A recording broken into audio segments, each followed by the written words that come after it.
Termasuk juga ketika kita nonton ya di berita ada muslim terbunuh secara terzalimi, terus kita komentar, wah emang pantes itu, emang layak gitu, emang udah semestinya begitu, atau bagus, wah keren tuh, rasain loh.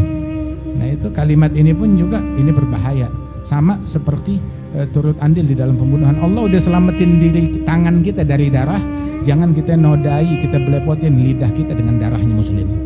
Tangan kita selamat dari darahnya muslim, jangan kita nodai mulut kita dari darahnya muslim, ya, baik itu muslim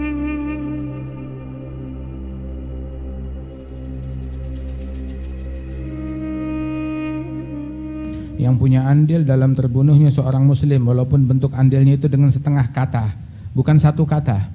Satu kata tuh bunuh, itu satu kata.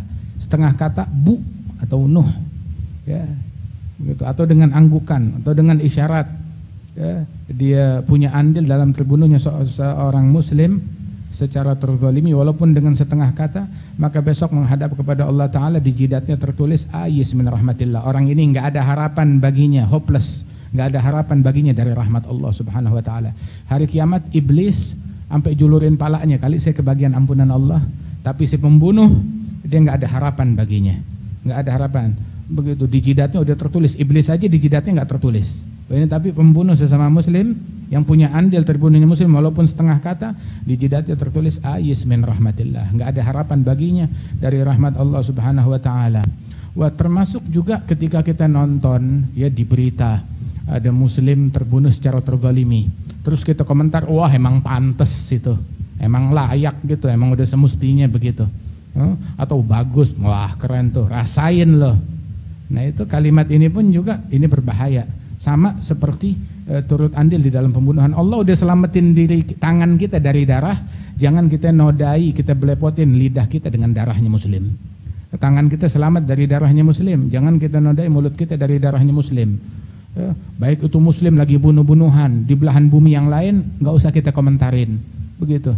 Itu haram, dua-duanya haram pelakunya. Jangan kita bilang, oh rasain, emang pantas, syukurin. Itu muslim sama muslim, apalagi muslim sama Zionis, terus berharap biar si muslim kalah, biarin si muslim mampus, biarin si muslim celaka, biarin penjajah yang menang. Lah ente muslim kok pronya kepada yang non muslim? Muslim tuh hatinya condong kepada muslimin, begitu, berharap kemenangan, kebaikan bagi umat Islam. Nah, apalagi umat Islam yang mereka adalah orang-orang yang terzalimi, orang-orang yang ditindas, orang-orang yang dijajah. Ya, mudah-mudahan Allah Ta'ala berikan pertolongan kepada kaum muslimin, insyaallah. Itu Usamah bin Zaid. Usamah bin Zaid di dalam satu peperangan, alhasil ada satu orang tuh dia berhasil dikalahkan, tahu-tahu dia berkata la ilaha illallah. Dia mengucap 2 kalimat syahadat. Itu orang Ansar, dia enggak jadi. Dia enggak ya khalas, dia udah mengucap 2 kalimat syahadat, berarti muslim. Dia enggak lanjutkan peperangan tersebut. Usamah masa bodoh, ya dengan tombaknya dia ditombak tuh orang, mati. Sampai beritanya kepada Nabi Muhammad. Terus Nabi Muhammad, tahu gak Usamah nih? Usamah ayahnya dia bagaikan anaknya Nabi Muhammad, Usamah bin Zaid bin Harithah. Dulu Zaid bin Harithah dipanggilnya Zaid bin Muhammad, saking Nabi cinta kepada itu orang.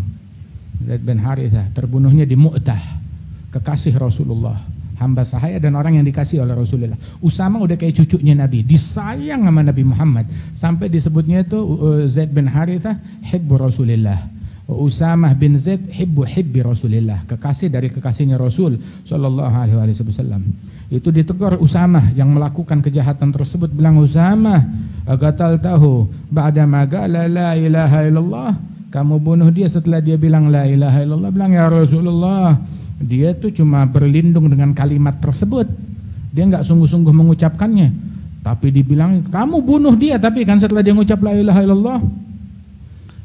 Sampai ditegur, memang kamu belah dadanya dia, kamu belah dadanya, memastikan di hatinya ada iman apa enggak. Kan kamu enggak tahu, iman tuh urusannya di dalam akidah, keyakinan. Dia udah ngucap zahirnya, terima. Jangan kamu pakai mau menghakimi isi hati orang lain. Sampai Usamah nyesel, sampai dia bilang tuh, coba saya baru masuk Islamnya setelah kejadian tersebut. Saya baru masuk Islam setelah kejadian tersebut. Sebab orang tuh ketika dia masuk Islam gugur semua dosa-dosanya yang terdahulu. Termasuk nih dosa yang amat besar ini, wah, ini digugurkannya itu ya dengan hal yang semacam ini. Itu coba saya baru kenal Islamnya, masuk Islamnya setelah kejadian tersebut. Sampai betul-betul beliau sangat menyesal atas hal yang demikian tersebut. Itulah yang diajarkan oleh Rasul sallallahu alaihi wasallam. Nabi bilang, man hamala alaina silah falaysa minna. Itu fil Bukhari, yang menodongkan senjata kepada kita maka bukan bagian dari kita. Nodongin senjata kepada muslim, kepada mukmin, hatta niat bercanda haram, enggak boleh. Itu yang mengangkat senjata terhadap mukmin, dia todongkan senjata, todongin pedang, todongin belati, todongin senapan terhadap muslim, itu bukan bagian dari kita sesama muslim, bukan bagian dari umatnya Rasulullah sallallahu alaihi wasallam. Itu ngangkat senjata doang terhadap sesama muslim.